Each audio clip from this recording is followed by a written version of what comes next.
Y pues les agradezco a todos que otra vez nos encontremos en este espacio, un espacio de aprendizaje, un espacio donde lo importante también sí es escuchar, pero también es pues dialogar, preguntar. Creo yo que esos medios digitales que hoy tenemos a nuestro alcance nos tienen que ayudar también para humanizar nuestra propia reflexión y esos mismos espacios.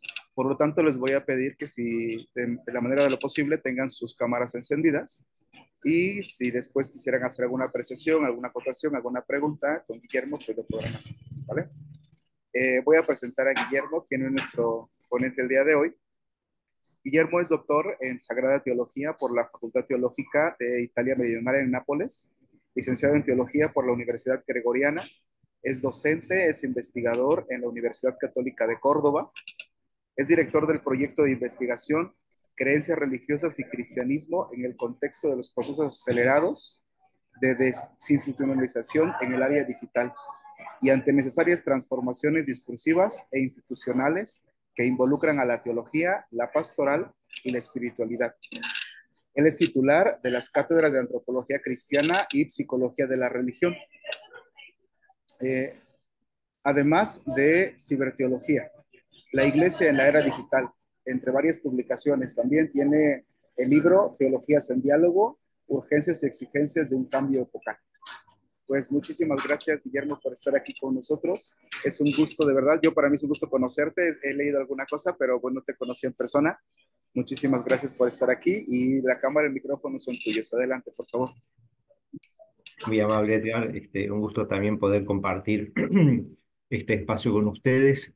Me advierten, por favor, con voz si no se escucha o no se ve algo, porque como voy a estar con la presentación, entonces no voy a poder ver si levantan la mano. Es preferible que hablen, ¿sí?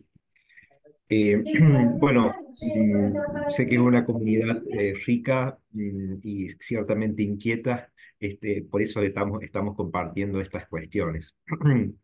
Mario me dijo que además de teología del pueblo, querían tener en consideración algunas cuestiones relacionadas a la educación. Había visto una videoconferencia que compartía acá con la Junta de Educación Católica de la Arquidiócesis de Córdoba, y entonces he integrado hacia el final algunas cuestiones educativas, dado que estamos en una comunidad educativa, en una comunidad laical, en una comunidad de enseñanza y aprendizaje. Bueno, les vuelvo a compartir la presentación.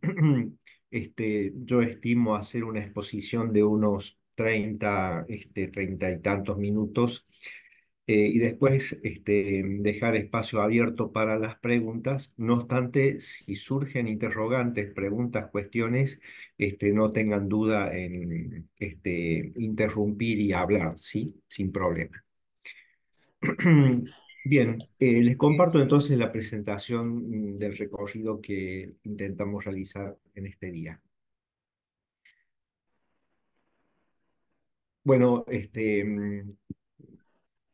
Mario me había invitado a hablar sobre la teología del pueblo, y después me pasó este flyer, Francisco y la teología del pueblo.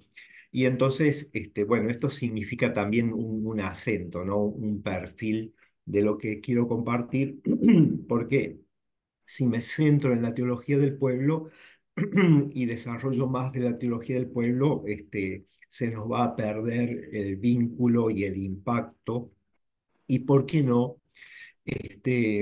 aquellos giros que Francisco puede haber hecho a la teología del pueblo, que se ha desarrollado fundamentalmente en Argentina, pero no exclusivamente. Siempre es bueno tener algunas preguntas, algunos interrogantes.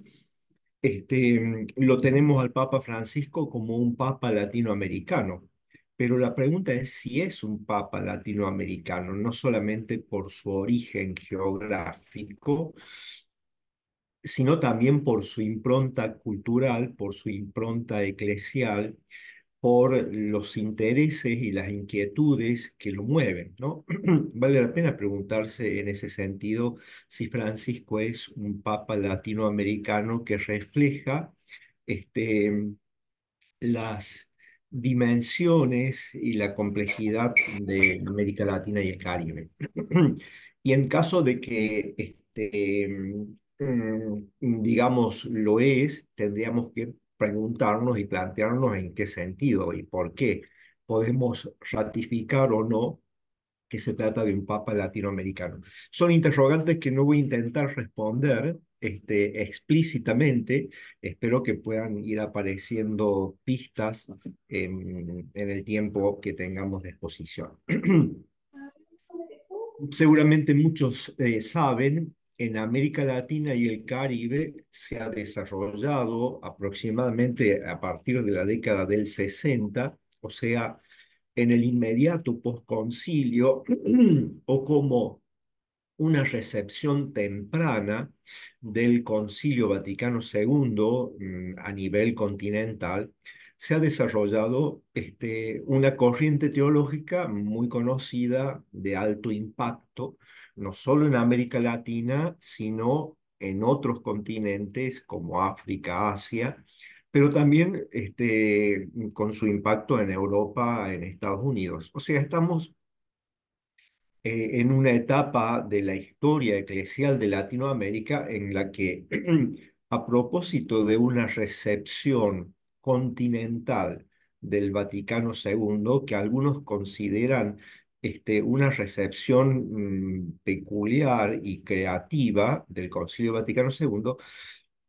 estamos en un continente y en una iglesia y en una etapa en la cual América Latina, en el contexto de la recepción del Concilio Vaticano II, ha desarrollado un perfil teológico propio, distinto al europeo, aunque ligado al europeo, contrastando con el europeo en algunos aspectos, comúnmente conocido como teología de la liberación. Y otra corriente vinculada a ella, compartiendo intereses, búsquedas, y también con la pretensión de constituirse en una recepción del Concilio Vaticano II, se ha desarrollado la teología del pueblo o teología del pueblo y de la cultura. Ambas categorías, pueblo y cultura, son muy importantes para comprender qué hay detrás del perfil teológico, de los intereses teológicos de la teología del pueblo. Algunos han querido confrontar decididamente a la teología del pueblo y a la teología de la liberación como opciones contrapuestas, como opciones incompatibles, ¿no? Por cierto, no es ese el pensar común de los teólogos referentes de la teología de la liberación y de la teología del pueblo hoy. Cuando hablo de referentes, por ejemplo, digo todavía un Gustavo Gutiérrez que está vivo, o un Juan Carlos Escanone, el jesuita argentino que ha fallecido recientemente, pero que tenía una posición muy clara en este sentido. La teología del pueblo y de la cultura ha dejado una impronta más visible, sobre todo en los documentos de Puebla y más aún en Aparecida.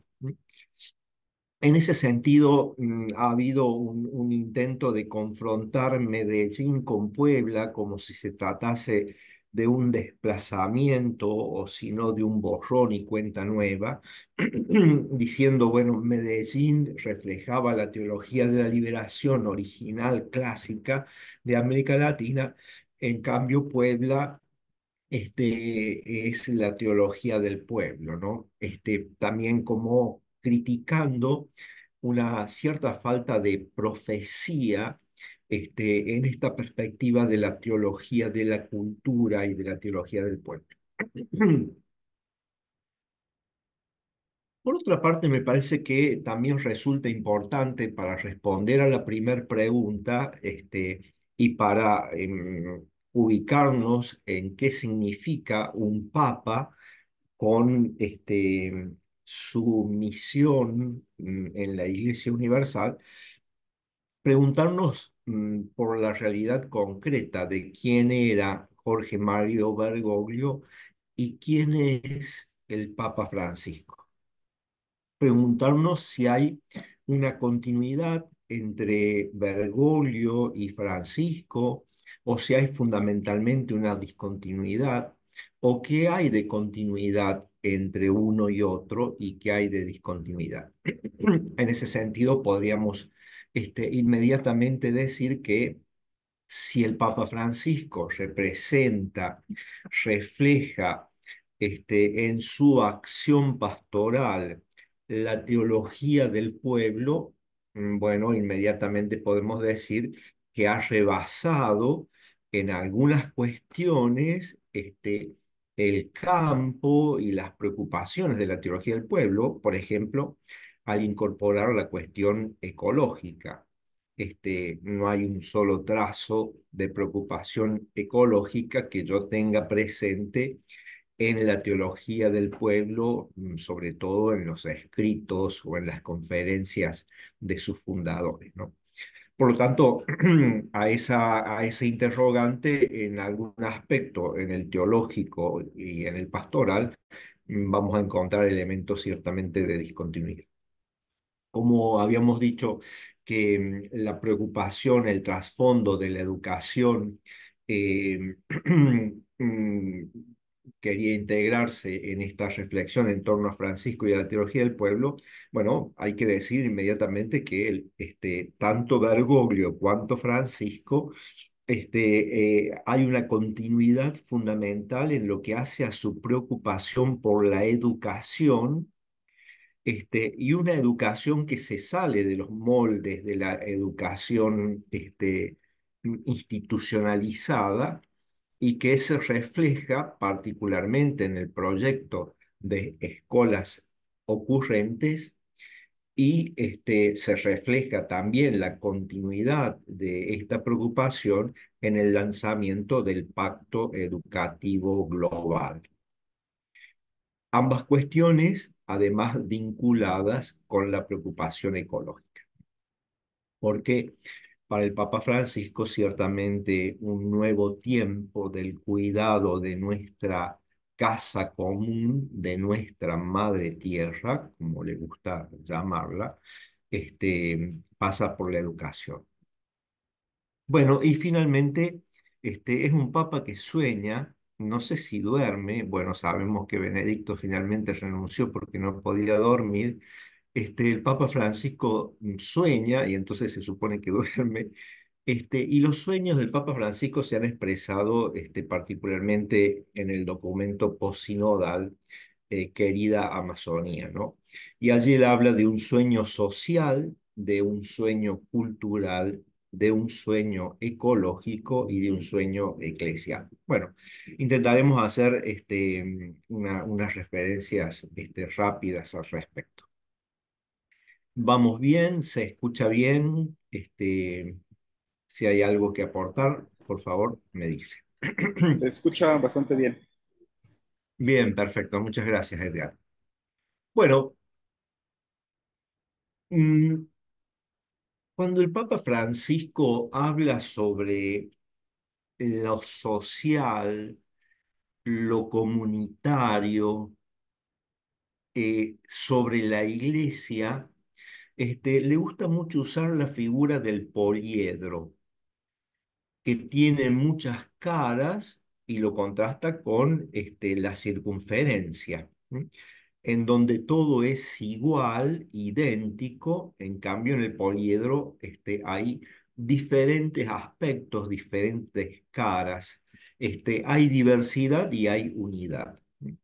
Bueno, se podría aplicar bien la misma figura del poliedro para comprender quién es Bergoglio y quién es Francisco. Yo he tratado de reflejar un poquito esos distintos aspectos en estos cuatro de casi centenar de publicaciones que han pretendido recuperar de alguna manera o todo el perfil biográfico de Francisco o resaltar algún aspecto, ¿no? Por ejemplo, para Carlos Amigo Vallejo, Francisco es un papa sorprendente que ha traído un aire nuevo a la iglesia postconciliar y en cierto modo ya eso lo está contrastando con sus predecesores en el papado del posconcilio, al menos.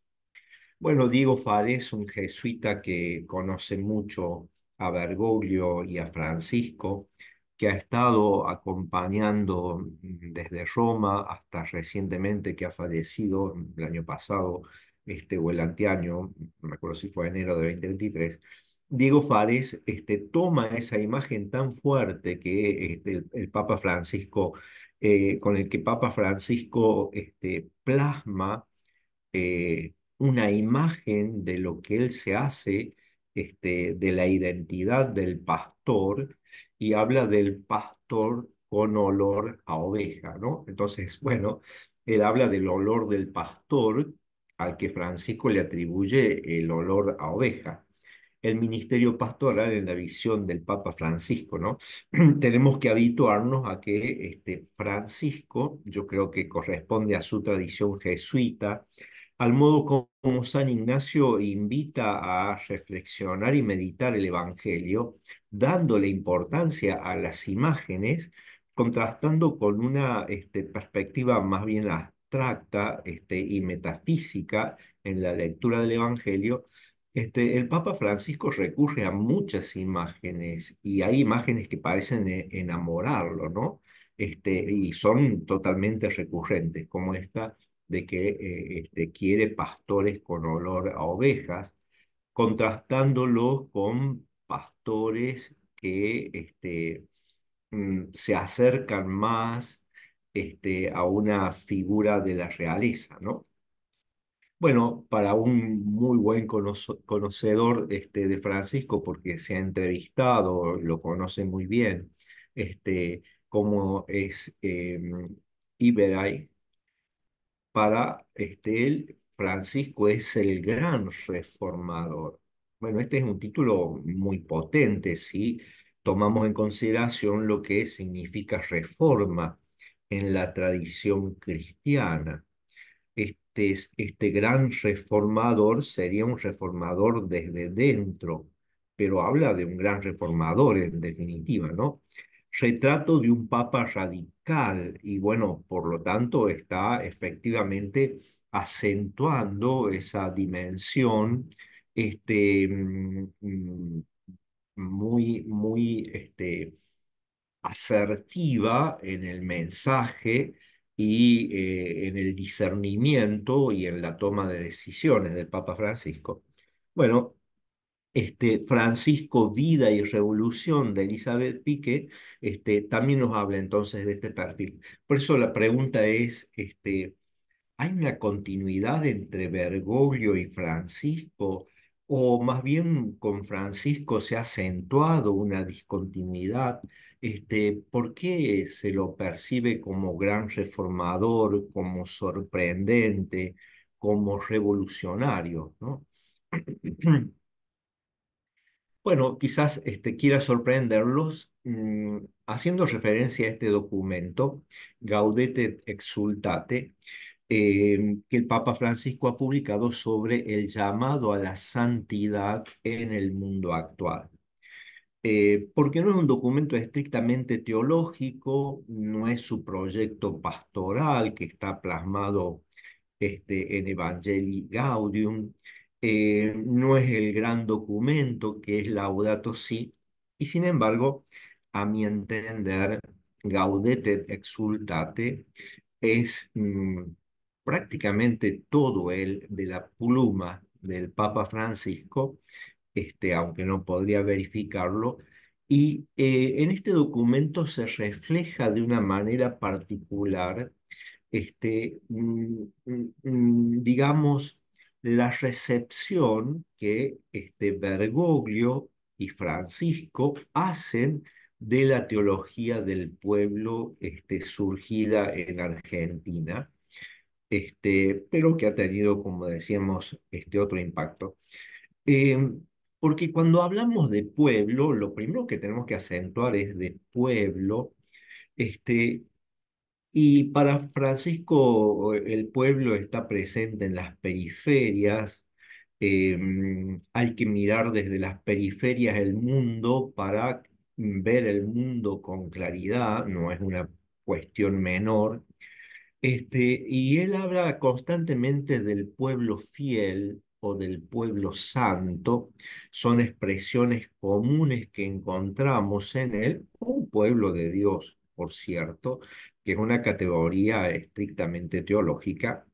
Bien, acá, por ejemplo, en el capítulo El llamado a la santidad, el Papa Francisco habla de los santos que nos alientan y acompañan, y uno podría pensar que está hablando de los grandes santos, de los santos reconocidos, de los santos de los altares. Pero es inmediatamente en los puntos 6 y 9 en donde habla de los santos de la puerta de al lado. Bueno, es una expresión llamativa en un magisterio pontificio, los santos de la puerta de al lado. Claro, es cierto que hay una gran tradición, es una fiesta hermosa, en el catolicismo la fiesta de todos los santos. Pero llamar a esta conciencia de que podemos golpear la puerta de un vecino, de un familiar, de un amigo y encontrarnos con un santo, implica una visión muy fuerte de la santidad. Y también connota esta condición de santo como más vivos y más humanos. Bueno, en esta propuesta de una santidad para nuestro tiempo y en nuestro mundo, el Papa Francisco se muestra profundamente evangélico. Charlábamos antenoche con algunos sacerdotes y recordamos que muchos de nosotros estudiamos con un texto denominado Teología de la Perfección Cristiana, en donde toda la santidad estaba acentuada en torno a las virtudes, ¿no? Desarrollada, estructurada en torno a las virtudes. Bueno, el Papa Francisco pone en el corazón de esta santidad las bienaventuranzas. Y después habla de el gran protocolo. El gran protocolo de la santidad no es otra cosa que aquel relato de Jesús sobre el juicio final. Tuve hambre y me diste de comer, estuve enfermo y me visitaste en la cárcel y me fuiste a ver, ¿no? Estas son las perspectivas de santidad que parecen estar en el corazón del Papa Francisco. Fíjense cuando él plantea algunas notas de la santidad en el mundo actual: aguante, paciencia y mansedumbre, alegría y sentido del humor. Bueno, no nos olvidemos que mm, casi todos sus documentos, salvo algunos, pero los más pastorales, por decirlo así, tienen en su corazón y están estructurados en torno al concepto de alegría, ¿no? Mm, Evangelii Gaudium, Gaudete Exultate, para reflejar algunos, ¿no? Fíjense que más: alegría y sentido del humor, audacia y fervor en comunidad. Bueno, hay que decir que una santidad en comunión o una santidad comunitaria había sido una acertada propuesta del Papa Juan Pablo II para el nuevo milenio, ¿no? Acá en Francisco toma cuerpo esta idea de que la santidad no es una cuestión individual, individualista, sino que es una santidad comunitaria que se elabora, se vive, se impulsa en comunidad. Bueno, yo creo que algunas de estas intuiciones reflejan muy bien las inquietudes, las búsquedas del Papa Francisco. Este, por eso quiero leerles simplemente algunos de los textos en donde se explicita este sentido. Mi humilde objetivo es hacer resonar una vez más el llamado a la santidad, procurando encarnarlo en el contexto actual, con sus riesgos, desafíos y oportunidades. Y en el apartado, en el subtítulo Los santos de la puerta de al lado, dice: no pensemos solo en los ya beatificados o canonizados. El Espíritu Santo derrama santidad por todas partes en el santo pueblo fiel de Dios, porque fue voluntad de Dios el santificar y salvar a los hombres, no aisladamente, sin conexión alguna de unos con otros, sino constituyendo un pueblo que lo confesara en verdad y le sirviera santamente. Por lo tanto, el Señor en la historia de la salvación ha salvado a un pueblo. No existe la identidad plena sin pertenencia a un pueblo. Por eso nadie se salva solo, como individuo aislado, sino que Dios nos trae tomando en cuenta la compleja trama de relaciones interpersonales que se establecen en la comunidad humana. Dios quiso entrar en una dinámica popular, en la dinámica de un pueblo. Entonces, ¿qué piensa el Papa Francisco y qué piensa la teología del pueblo cuando utiliza esa categoría pueblo que puede ser interpretada en diversos sentidos? Bueno, se ve que está tratando de la gente común, de todos los miembros del pueblo de Dios, y sobre todo está pensando que el individuo no lo es tal, sino una trama comunitaria que lo sostiene, de la cual viene, a la cual pertenece, en la que habita y sobre la cual impacta. Me gusta ver la santidad en el pueblo de Dios paciente. Y acá vemos un poquito eso de los santos de la puerta de al lado. A los padres que crían con tanto amor a sus hijos, en esos hombres y mujeres que trabajan para llevar el pan a su casa, en los enfermos, en las religiosas ancianas que siguen sonriendo. En esta constancia para seguir adelante día a día, veo la santidad de la iglesia militante. Esa es muchas veces la santidad de la puerta de al lado, de aquellos que viven cerca de nosotros y son un reflejo de la presencia de Dios, o por usar otra expresión, la clase media de la santidad. Bueno, la clase alta de la santidad serían los santos de los altares, canonizados, reconocidos, ¿no? En cambio, el santo de la puerta de al lado es la clase media de la santidad, el común de los santos, pero que no dejan de pertenecer a la comunidad de los testigos, a los miles y miles de testigos. Por eso invita a dejarse estimular por los signos de santidad que el Señor nos presenta a través de los más humildes miembros de ese pueblo. Toma una expresión de Edith Stein, que es muy bonita, y muy aguda. Ella dice: en la noche más oscura surgen los más grandes profetas y los santos. Sin embargo, la corriente vivificante de la vida mística permanece invisible. Seguramente los acontecimientos decisivos de la historia del mundo fueron esencialmente influenciados por almas sobre las cuales nada dicen los libros de historia. Y cuáles sean las almas a las que hemos de agradecer, solo sabremos el día en que todo lo oculto sea revelado. Bueno, pero fíjense que el Papa Francisco piensa la santidad también fuera de la Iglesia Católica.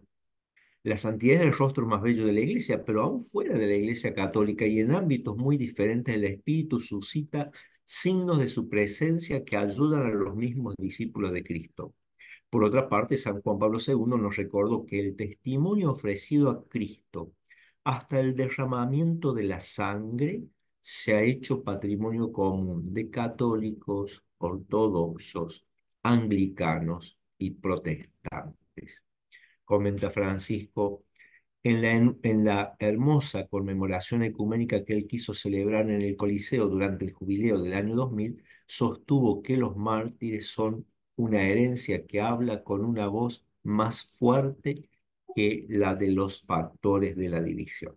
Bueno, suena todavía más intenso esto hoy que nos encontramos en esta grieta eclesial tan fuerte a propósito de una cuestión que para algunos es una cuestión mínima, fundamental de reconocimiento, y para otros es un gran agravio en la tradición católica, como es la bendición sobre las personas homosexuales. Bien, dejamos la cuestión de la santidad y esos trazos en donde la teología del pueblo de Bergoglio y de Francisco se aunan, dando prioridad al pueblo de Dios, a los más sencillos, a la clase media de la santidad, para acercarnos un poquito más sistemáticamente a la teología del pueblo. Hay varios textos que son referentes de la teología del pueblo, pero uno de los más recientes, que conoce muy bien la historia de la teología del pueblo porque la ha vivido y que además conoce a Francisco porque ha sido su profesor y su compañero de comunidad durante muchos años, es el texto de Juan Carlos Scanone, sacerdote jesuita, publicado en 2017, La teología del pueblo, raíces teológicas del Papa Francisco. Bueno, cuando tomé esta foto iba en su tercera edición, pero posiblemente ya tenga otras ediciones. Bueno, Juan Carlos comentaba cuando presentaba el libro que este libro lo había escrito a propósito de que unos amigos franceses le dijeron: che, Juan Carlos, ¿qué es eso de la teología del pueblo? Nadie entiende mucho de qué se trata. ¿No podrías escribir algo? Y entonces la primera versión de este texto salió en francés, bueno, en francés que Juan Carlos manejaba y hablaba muy bien por su tesis sobre Blonde. Hoy está traducido al italiano, al inglés, al español, por cierto, al alemán, no sé si al portugués también. Bueno, es uno de los textos de referencia. Acá tienen ustedes a dos figuras. Bueno, parece que me he complicado acá con la presentación.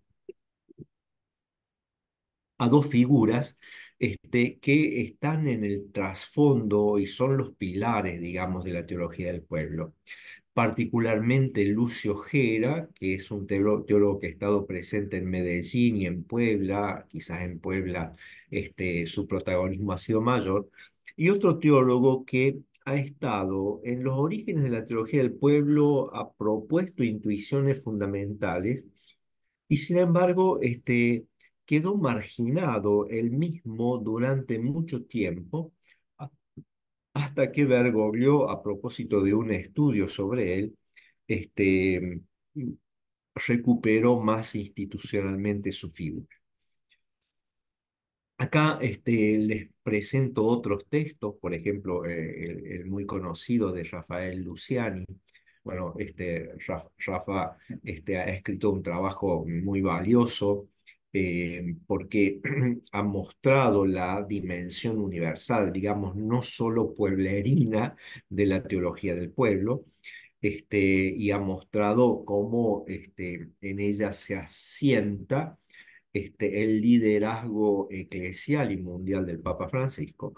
También el cardenal Walter Casper, que ha captado con una intuición sorprendente para una figura de su talla teológica y de su origen alemán, ha percibido muy intuitivamente, muy rápidamente, esta figura que viene desde el sur, desde las periferias, y entonces ha escrito también este texto, que es bastante valioso, el Papa Francisco: Revolución de la ternura y el amor, raíces teológicas y perspectivas pastorales.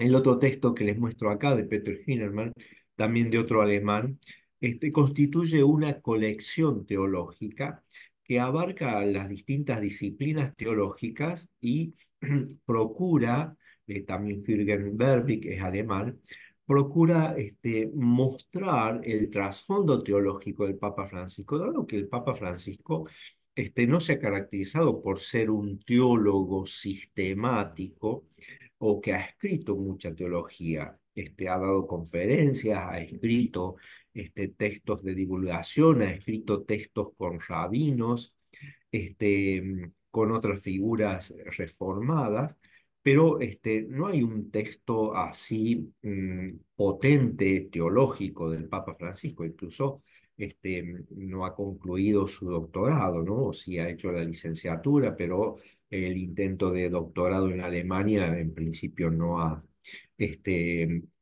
cuajado del todo, aunque ha sido para Francisco una experiencia muy rica, porque allí estudió y profundizó sobre la figura de Romano Guardini y su aporte, y sabemos que además de la teología del pueblo, Romano Guardini es una figura clave para comprender algunos aspectos del Papa Francisco en su vinculación sintónica y crítica con la modernidad. El primer capítulo de Juan Carlos Escanone trata sobre la fuente del pensamiento de la teología del pueblo, a la que él denomina, sin temor alguno, la teología argentina del pueblo y de la cultura. Bien, entonces, no se trata solo de la categoría pueblo, que tiene un lugar fundamental, sino también de la categoría cultura y su estrecha vinculación, es decir, cultura del pueblo.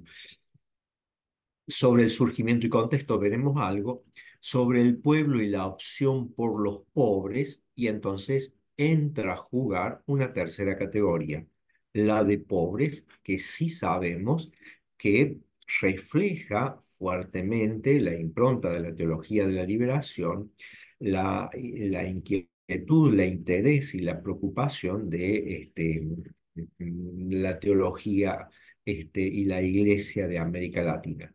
Acá no tenemos duda en decir que la recepción teológica que América Latina hace del Concilio Vaticano II consiste en parte, en buena medida, en darle una centralidad a la categoría pobre que no tuvo en el concilio, a pesar de que hubo voces que pugnaron, se esforzaron para que tuviese un lugar más importante. Pueblo, cultura, pobres. Entonces, el pueblo, nación y el lugar del pobre.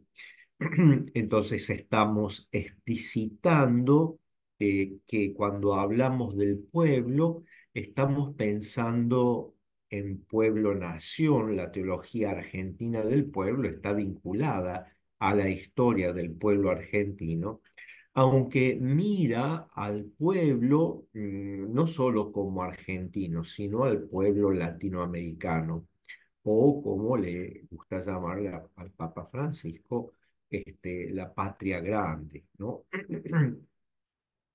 Y una cuestión más, pueblo-nación, los pobres y la religión del pueblo.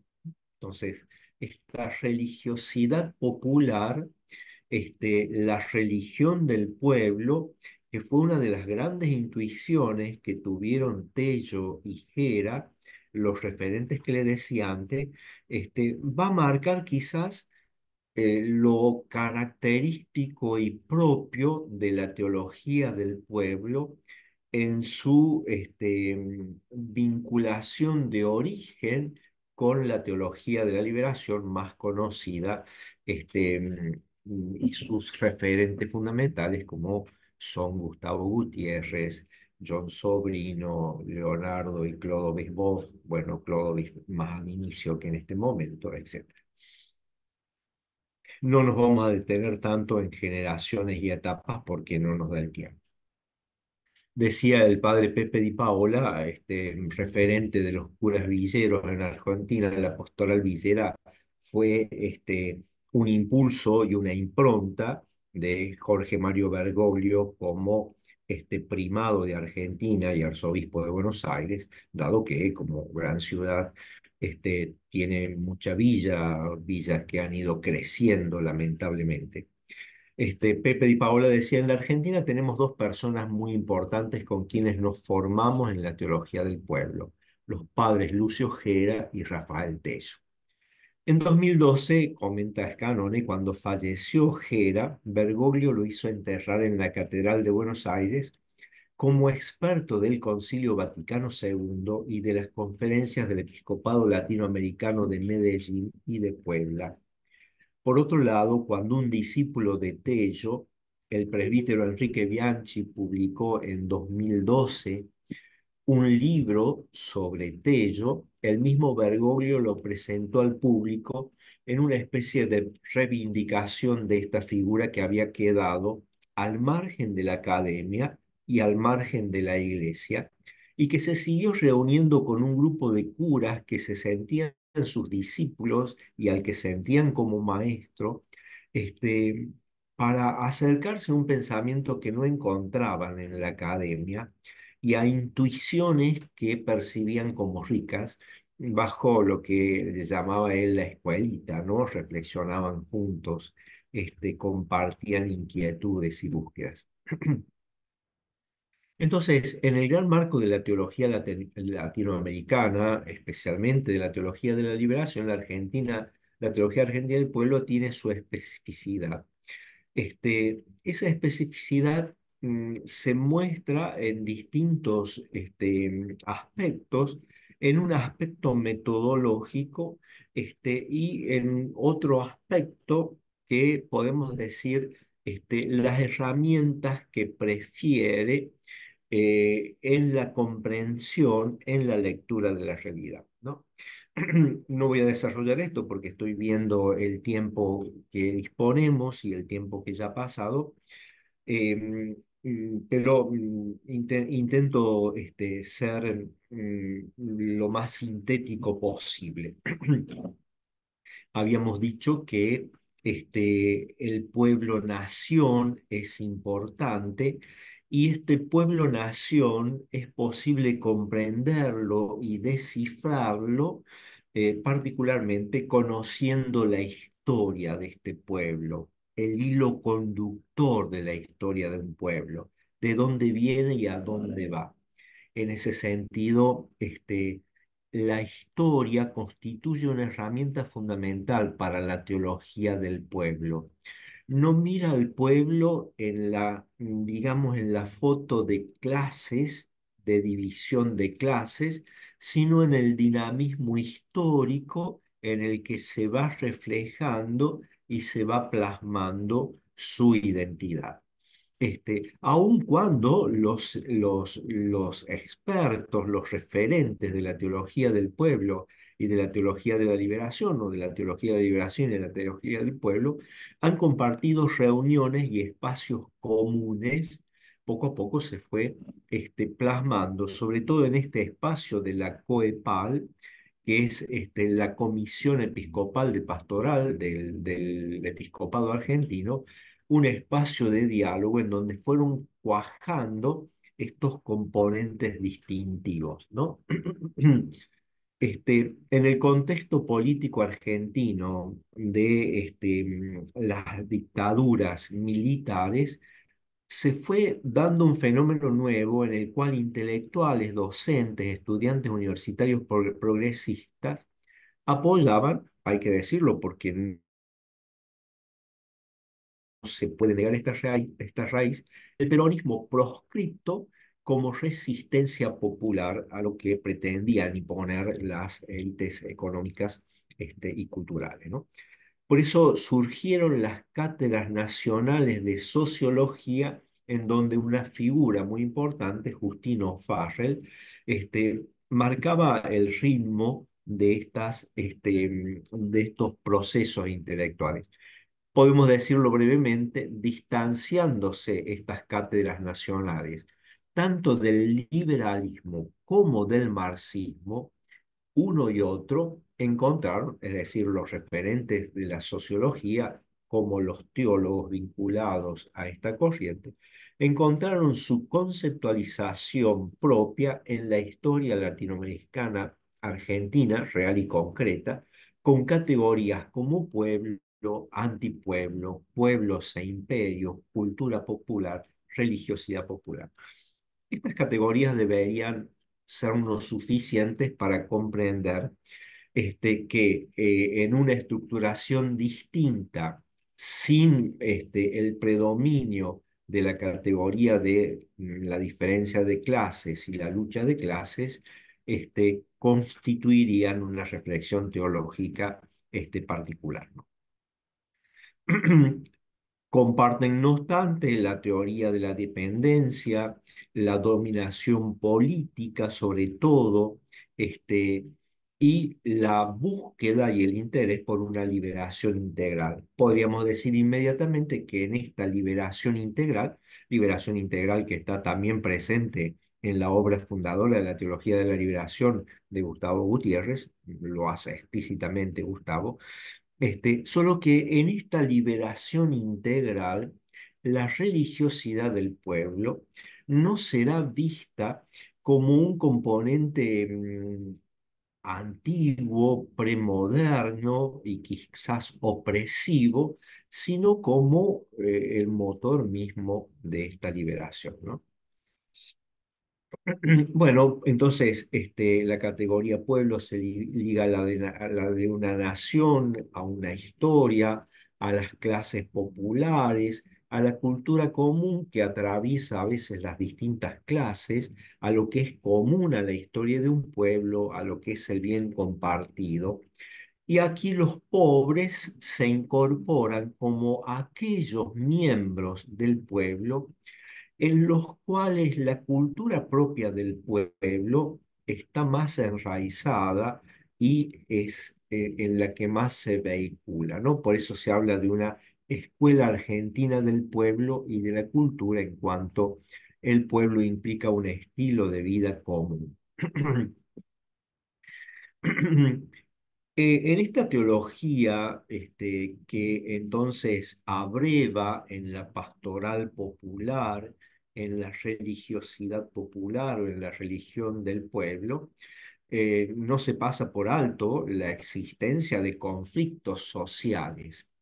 Para quienes hemos estudiado a Gutiérrez en todo su proceso, y yo la verdad que lo aprecio mucho, sabemos que Gustavo Gutiérrez escribió su gran obra que detonó toda una reflexión teológica este, mm, eh, en la década del 70 y en 1990, a propósito de los documentos de la congregación y a propósito de algunas observaciones y críticas desde el ámbito teológico que se hicieron a su teología, Gustavo Gutiérrez publica en 1990 su mismo texto original, pero con una introducción muy amplia de 30 páginas, un capítulo nuevo prácticamente, que se constituye como un nuevo marco hermenéutico para interpretar su teología. Después, en algunos capítulos, o en casi todos, él agrega notas aclaratorias, las notas originales son numéricas, las notas aclaratorias son alfabéticas, y incluso en algunos capítulos más complejos, algunos subtítulos se cambian. Por ejemplo, en un subtítulo se hablaba de lucha de clases y Gustavo Gutiérrez le da preferencia a otro subtítulo que es el de conflicto social. Bien, en la lucha de clases hay un conflicto, pero la lucha de clases ya significa un marco teórico para hablar de ese conflicto, un marco teórico obviamente traído de la teoría marxista.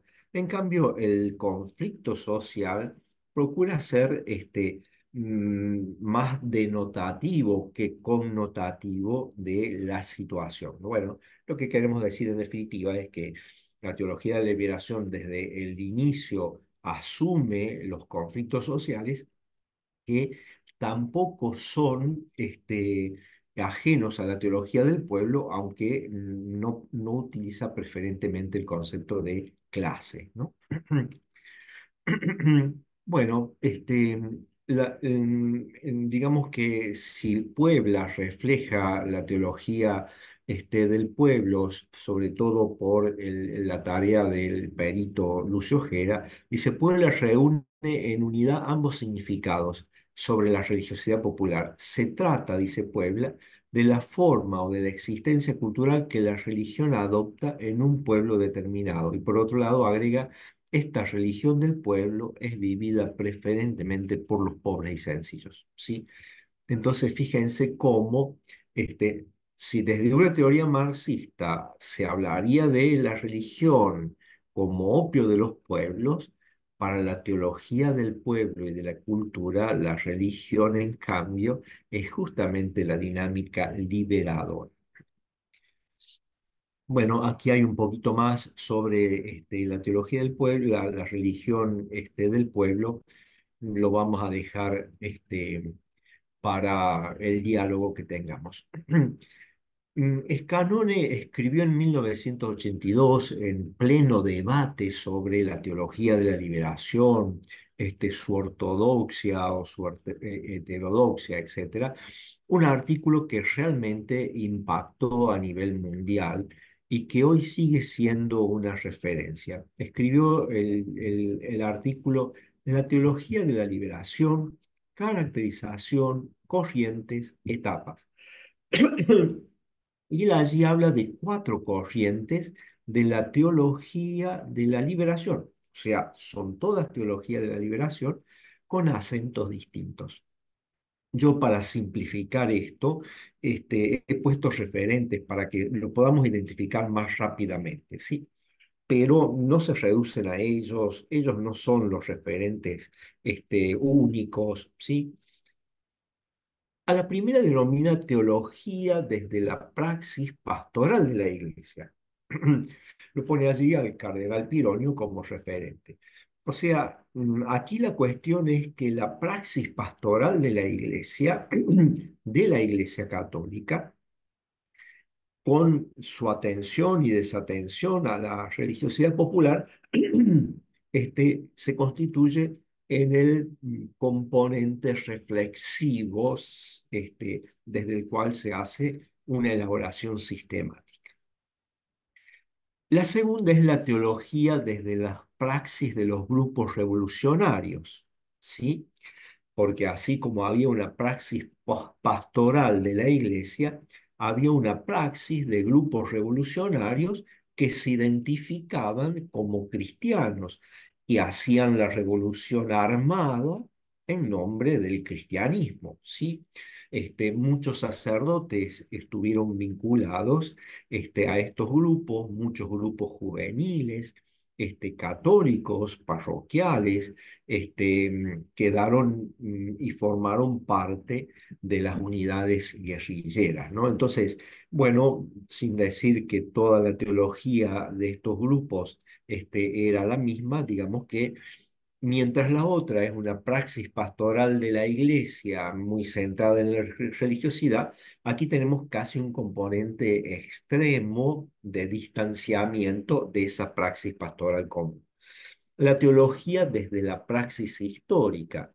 Entonces aquí sí, Gustavo Gutiérrez, John Sobrino, están hablando de la historia mirada en una perspectiva, digamos, particular, situada en la realidad latinoamericana, pero diciendo aquí hay una identidad y una realidad latinoamericana de la que tenemos que hacernos cargo, ¿no? Hacerse cargo de la realidad es una expresión muy fuerte en la teología de Sobrino. Y por último, la teología desde las praxis de los pueblos latinoamericanos, fíjense, no es la praxis pastoral, no es la praxis histórica, no es la praxis de grupos revolucionarios, es la praxis de los pueblos latinoamericanos. Bueno, creo que no ha sido casual que esta caracterización, más allá de sus aciertos y límites de Scannone, haya tenido éxito y haya sido significativa, ¿no? Bien, bueno, les dejo acá como orientaciones estas cuestiones. En todas estas teologías, el método ver, juzgar y actuar, que es una recepción que se hace en Medellín y atraviesa prácticamente a todos los documentos del episcopado latinoamericano, con alguna salvedad en Santo Domingo. Acá se trata de un ver la realidad, un oír la realidad, un tocar la realidad, un discernir, y un actuar en consecuencia, un discernir desde el Evangelio, un discernir teológico, pastoral, etc. Bueno, para no expandirme más y dejar el espacio de diálogo, rápidamente entonces, como les decía, los sueños del Papa Francisco en este caso que pretenden estar vinculados más a la tarea docente, a la tarea de las escuelas, a esa vida que se da y esa dinámica que se da en los procesos de enseñanza y aprendizaje.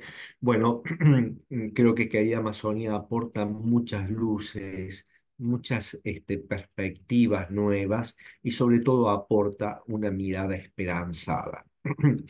Porque cuando hablamos de un sueño intercultural y un sueño ecológico, de un sueño social de fraternidad y de solidaridad, de un sueño eclesial de comunión y sinodalidad, estamos imaginándonos acentos, visiones de la realidad que nos impulsan a realizar transformaciones, ¿no?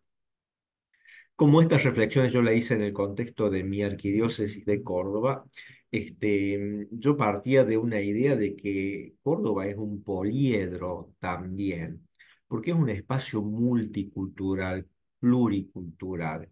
Digamos que la provincia de Córdoba, que abarca nuestra arquidiócesis o buena parte de lo que abarca nuestra arquidiócesis, se conjugan la ciudad y el campo con las respectivas culturas, la industria y el turismo, la religiosidad y la laicidad. En Córdoba tenemos una tradición laica en las universidades muy fuertes. Y tenemos ingredientes culturales que se reflejan en la música, como el cuarteto. Tenemos un cuarteto como una música local, pero en realidad aquí se hacen los festivales de folclore más importantes del país y el festival de rock más importante del país, ¿no? Así que tenemos una tierra de festivales, recitales y bailes. Y deberíamos preguntarnos cada uno de nosotros cuál es el poliedro cultural en el que vivimos para comprender mejor en qué consiste el sueño intercultural y el sueño ecológico. Para el sueño intercultural y ecológico, el Papa Francisco invita a considerar los pueblos originales, los migrantes, a cuidar las raíces de estos pueblos y de esos migrantes en nuestras ciudades, a mostrarlas, a amarlas. ¿Por qué? Porque Dios se manifiesta y refleja algo de su inagotable belleza en esa diversidad cultural, en esa fiesta de la diversidad. Por eso estamos motivados teológica y evangélicamente a cultivar el encuentro intercultural, atender las culturas en riesgo de los pueblos originarios, contrastando con la racionalidad instrumental que nos atraviesa una cultura del consumo y del descarte, en donde, sostiene el teólogo coreano-alemán Byung-Chul Han, todos estamos bajo el imperio del máximo rendimiento, en donde incluso nos autoconsumimos y autoexplotamos, en donde la meritocracia parece ser la medida de todo, pero se convierte también en autoconsumo y autoexplotación. En este contexto, educar es ese es el sentido de la mejor tarea educativa: cultivar sin desarraigar, hacer crecer sin debilitar la identidad, promover sin invadir, ¿no? Tendríamos que preguntarnos cómo y en qué medida recogemos la diversidad cultural en nuestras aulas, que podemos formar parte de la misma ciudad, pero de culturas, de familias, de referencias muy distintas. Para mí la música es una de las expresiones diferenciadoras, pero también con capacidad de reunir, de convocar. Aunar ecología natural y ecología humana, entender la cuestión ecológica como un entramado de vida, y en ese sentido salirnos de la lógica de la racionalidad instrumental. La selva no es un recurso para explotar, es un ser o varios seres con quienes relacionarse. Qué maravillosa visión que tiene Francisco aquí en Querida Amazonía. Somos agua, aire, tierra y vida del medio ambiente creado por Dios. Por lo tanto, pedimos que cesen los maltratos y el exterminio a la madre tierra. La tierra tiene sangre y se está desangrando. Las multinacionales le han cortado las venas a nuestra madre tierra. Bueno, fíjense en estas denuncias proféticas, cómo está la teología de la liberación, cómo está presente la teología del pueblo, ahora con una mirada, de una misión universal que tiene el Papa Francisco. Para educar despertemos el sentido estético y contemplativo que Dios puso en nosotros y que a veces dejamos atrofiar, ¿no? El componente estético y contemplativo como vacuna contra la racionalidad instrumental que nos lleva a devorarlo todo, a ensañarnos con todo.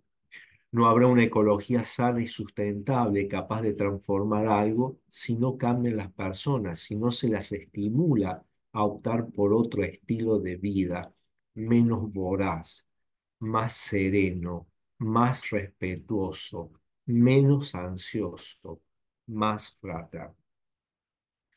Y el Papa Francisco pasa del sueño ecológico al sueño social porque para él están estrechamente vinculados. No se los puede separar, no se los puede fragmentar. Nuestro sueño es el de una Amazonía que integre y promueva a todos sus habitantes para que puedan consolidar un buen vivir. Bueno, todos sabemos que esta categoría del buen vivir, pertenece a las tradiciones originarias, algunas tradiciones originarias de América Latina. Pero hace falta un grito profético y una ardua tarea por los más pobres, porque si bien la Amazonía enfrenta un desastre ecológico, cabe destacar que un verdadero planteo ecológico se convierte siempre en un planteo social que debe integrar la justicia en las discusiones sobre el ambiente, para escuchar tanto el clamor de la tierra como el clamor de los pobres. Un sueño de fraternidad y solidaridad que pasa por el diálogo social. Si queremos dialogar, deberíamos hacerlo ante todo con los últimos. Fíjense esta perspectiva del diálogo y la coherencia con que Francisco plantea esta cuestión. Ellos no son un interlocutor cualquiera a quien hay que convencer, ni siquiera son uno más sentado en una mesa de pares. Ellos son los principales interlocutores, de los cuales ante todo tenemos que aprender, a quienes tenemos que escuchar por un deber de justicia y a quienes debemos pedir permiso para poder presentar nuestras propuestas. Su palabra, sus esperanzas, sus temores deberían ser la voz más potente en cualquier mesa de diálogo. Bueno, Francisco practica este diálogo particularmente en sus, ya varias reuniones, 3 o 4, con los movimientos populares, ¿no? Que no es lo mismo que los movimientos sociales, aunque, están vinculados los movimientos populares. Bueno, si se trata de diálogo, uno se preguntará cómo es posible esta foto, ¿no? Y sin embargo, esta foto es posible. Algo en común tendrán más allá de las enormes diferencias entre las perspectivas de sociedad que hay en uno y otro, ¿no?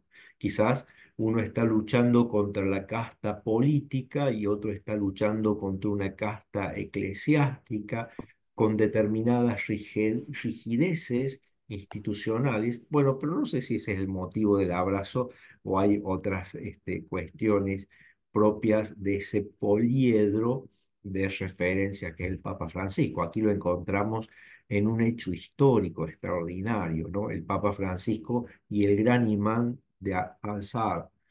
Este, Estamos hablando del referente más importante del Islam, con el cual el Papa ha escrito un documento en común, un documento sobre la fraternidad humana por la paz mundial y la convivencia común. O sea, Francisco habla del diálogo, del reconocimiento del otro y lo practica. Un sueño eclesial de comunión y sinodalidad. Dice Francisco, la iglesia está llamada a caminar con los pueblos y anunciar el carisma. Es el anuncio de un Dios que ama infinitamente a cada ser humano, que ha manifestado plenamente ese amor en Cristo crucificado por nosotros y resucitado en nuestras vidas. Este es el carisma para el Papa Francisco. Esta es la buena noticia. Este es el mensaje que tenemos que dar hoy como iglesia a nuestra sociedad, a nuestros pueblos, a nuestras comunidades, ¿no? Un Dios que ama infinitamente a cada ser humano que se ha manifestado en Cristo crucificado y resucitado por nosotros. Toda formación cristiana es ante todo la profundización del carisma que se va haciendo carne cada vez más y mejor.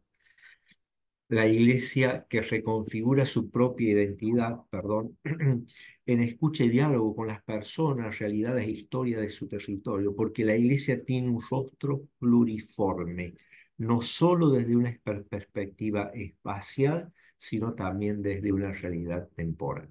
Bueno, los invito para concluir entonces esto, hagamos oración, la oración que el Papa Francisco ha puesto allí, en el cierre de su querida Amazonía. Quienes quieran leerla conmigo en voz alta lo hacen y si no, bueno, la siguen mentalmente. Madre de la vida, en tu seno materno se fue formando Jesús, que es el Señor de todo lo que existe. Resucitado, Él te transformó con su luz y te hizo reina de toda la creación. Por eso te pedimos que reines, María, en el corazón palpitante de la Iglesia latinoamericana. Madre del corazón traspasado que sufres en tus hijos ultrajados y en la naturaleza herida, reina tú en nosotros junto con tu Hijo. En ti confiamos, Madre de la vida, no nos abandones en esta hora oscura. Amén. Bueno, muchísimas gracias por este tiempo compartido y de escucha. Estoy atento a lo que podamos y queramos dialogar.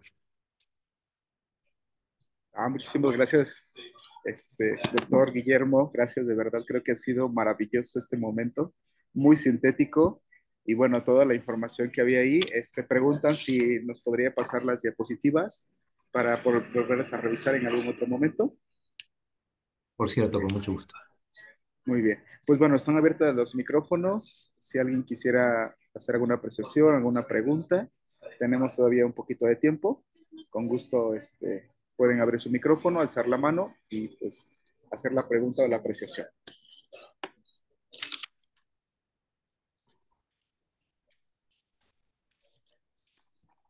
O también pueden escribir en el chat sin ningún problema, ¿eh? Pueden hacer alguna pregunta, alguna apreciación que ustedes tengan.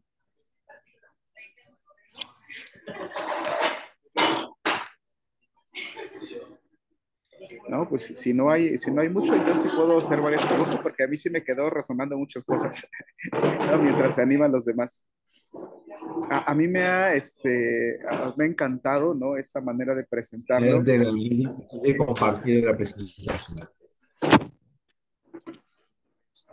Esto de los sueños de Francisco, aquí está, la pueden descargar la presentación si gustan, está en el chat, sin problema, ¿vale? Eh, y bueno, yo estaba escuchando que decía que hay ciertas diferencias, incluso metodológicas, entre la teología del pueblo y la teología de la liberación, ¿no? ¿Cuál sería, pregunto, ¿no? Como la principal diferencia o lo principal que podría diferenciarse entre una y otra? digo, ahí ya alguna cosa era como la categoría de clases, ¿no? Y la otra que era desde el mismo histórico, donde se plasma la realidad. Pero ahí habría alguna otra diferencia, o sea, sería la principal entre diferenciar una de otra. Y luego, Francisco, ¿por dónde se inscribe más o menos, digamos así? Realmente la teología del pueblo. Bien, gracias, Edgar. Bueno, sí, efectivamente lo que has dicho son diferencias. Yo hablaría de diferencias que implican sobre todo acentos. Este, en estos acentos, personalmente pienso que la teología, voy a hablar de Gustavo porque lo conozco mejor. Este, Gustavo originalmente, porque también tengo que hablar de dos etapas de Gustavo Gutiérrez, la etapa inicial hasta los 90, ¿no? Allí Gustavo Gutiérrez mm, retoma sus reflexiones y enriquece y abre nuevas perspectivas, pero yo diría que en la primera etapa de Gutiérrez, quizás por ejemplo, la religiosidad popular no tenía impacto, no era una referencia importante, ¿sí? Yo no sé si es por el prejuicio que está detrás de la teoría marxista sobre la religión como opio del pueblo, o porque simplemente era un punto ciego para la teología europea de la época y para la teología escolástica de la época, ¿no? En la que es referencia Gustavo Gutiérrez, ¿no? Digo, en la que se formó Gustavo Gutiérrez, en la que me formé también yo, ¿no? Una teología neoescolástica. Entonces, esa valoración de la religiosidad popular en los inicios es una diferencia. Después Gustavo Gutiérrez escribe Beber en su propio pozo, en donde él desarrolla una espiritualidad latinoamericana. Y eso es un gran aporte y es una recuperación de la religiosidad, indudablemente, ¿no? Después, en lo metodológico, particularmente porque las mediaciones, cuando hablamos de la teología de la liberación, recordemos que la teología de la liberación metódicamente incorporó por primera vez las ciencias sociales, además de la filosofía. ¿Sí? En este caso, como bien dice Gustavo Gutiérrez, las ciencias sociales en general estaban marcadas por la teoría marxista y la teoría de la dependencia. Ahora, entre las ciencias sociales, la sociología estaba muy impregnada de la perspectiva de la teoría de clases. En cambio, la antropología cultural, o la historia o la literatura tenían visiones más sintéticas que analíticas, más integrales que parcializadas de la realidad social, ¿no? Entonces creo que en términos metodológicos allí habría una diferencia a reconocer. Muchas gracias, muchas gracias. Bueno, hay una pregunta en el chat también que dice Pilar, ¿cómo puede uno transmitir desde la docencia esa capacidad del Papa para ser empático con los más pobres? Y bueno, hago aquí la acotación, la mayoría de los que estamos aquí o los que están aquí son docentes de colegios, nos dedicamos a la educación, nos dedicamos a la docencia, niños jóvenes, con niños y jóvenes. Bueno, sí, sí, muchísimas gracias. Tenía presente eso. Yo creo que el momento eclesial en el que estamos, con la sinodalidad y con esta insistencia que el Papa Francisco dice en querida Amazonia, hay dos cosas. Primero, estar predispuestos al diálogo.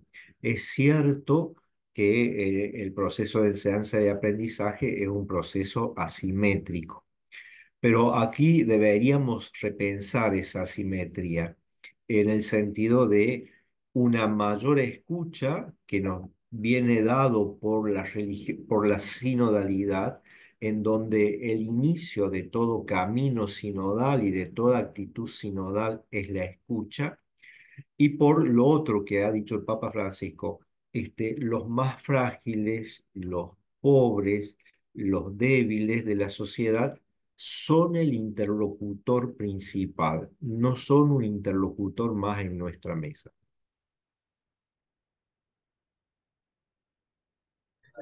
Ok, ok. Pues muchas gracias también por la respuesta. Bueno, no sé si hay para alguien más que quisiera preguntar algo, comentar alguna cosa más. Y si no, como les digo, yo tengo muchas cosas. Pero bueno, también vamos terminando el tiempo. Yo creo que, que se va haciendo ya la hora. Mira, yo la última cosa que quisiera como, no sé, que me ha surgido en la reflexión que nos has regalado, Guillermo, es precisamente en este tema de la educación. Porque cuando se habla de educación, es educación, sistema educativo, ahora con lo del Pacto Educativo Global, se habla de tanta institucionalización de la educación, que a mí me parece que se corre el riesgo de tenerlo tan institucionalizado, tan cuadrado, tan metodológico, tan esto, que se nos olvida el verbo, educar, y que el educar es mucho más que la educación, y que a mi parecer el Papa Francisco con todos sus documentos, con su manera de ser, con sus gestos, con sus palabras, con sus acciones, con su modo, digamos así, ¿no? Más allá de darnos una cátedra muy sistematizada, como ya también lo decía, nos ayuda a educar, ¿no? A encontrarnos, como a encontrarnos con, no sé, con ese centro, ¿no? Ese centro que no es tan institucionalizado, ¿sabes? Sino más bien es como más, en palabras de Pedro Pablo Achondo, más híbrido, ¿no? Más que no hay ni siquiera centro, pues, ¿no? Y entonces en la educación, o en el educar, no sé, pensaba también eso en la misma línea, pues, de reflexión de Francisco, como él lo ha venido haciendo con nuestra iglesia en estos últimos 10 años, ¿no? No sé, una reflexión que me surgía, ¿eh? No, Gracias. estoy bastante de acuerdo contigo. Este, bueno, la escuela es una institución moderna, no es casualidad que esté en crisis como otras instituciones modernas. Y quizás ese acento en lo institucional y lo sistemático, hoy deba reconfigurarse justamente para dar prioridad a los sujetos que habitan, ¿no? Que son el centro de la vida escolar. Por eso yo creo que conocer mejor el proyecto de escuelas ocurrentes, sus líneas de acción, la importancia que le dan al deporte, al arte, a la cuestión del sentido de la vida, ¿no? El Papa Francisco ha inaugurado el año pasado la Universidad del Sentido, es una iniciativa muy sorprendente. Yo, una de las cuestiones que más disfruto en mi tarea pastoral es poder hablar con los chicos y las chicas, porque surgen cosas muy fuertes, muy importantes, que si no tienen lugar en el currículum, no sabemos qué estamos haciendo, ¿no? No sabemos si estamos al servicio de ellos o al servicio, de una subestructura, social que resulta también una dificultad y un obstáculo al desarrollo de los jóvenes hoy. Sí, así es, y perdemos de vista, yo creo, lo más importante que Francisco nos ha recalcado tanto, la persona, el encuentro mismo con la persona concreta. Bueno, yo pensaba eso. Pero bueno, ¿hay alguien más que quisiera hacer alguna otra acotación, pregunta, reflexión? Bueno, si no, pues yo agradezco muchísimo este espacio, Guillermo, doctor Guillermo, disculpa, pero Por yo favor. creo que encontrarnos en este momento y encontrarnos de esta manera, pues vaya, nos enriquece a todos. Agradezco también a todos los que estamos aquí en la sala. Nos esperamos el próximo mes con otro, bueno, la próxima sesión, con otro gran tema. Y pues muchísimas gracias, Guillermo, por todo esto, por toda esta enseñanza, por este encuentro. Y pues no me queda otra más que decirte que estás en mis oraciones. Y pues bueno, Muchas muchas gracias gracias. a Bueno, ha todos. sido un gusto compartir verdaderamente con cada uno de ustedes. Gracias por la invitación, porque bueno, es lindo poder compartir lo que uno conoce. De alguna manera, no es que conozcamos los argentinos mejor al Papa Francisco, pero tenemos unas claves de interpretación y de comprensión que quizás desde otros lados no se ven, ¿no? Pero sobre todo compartir en este espacio de América Latina y el Caribe con hermanos mexicanos y de otros países. Bueno, es un gusto para mí, así que quedo abierto a cualquier otro momento que nos queramos encontrar. Un abrazo muy Muchísimas grande. gracias. Y seguro va a ser así.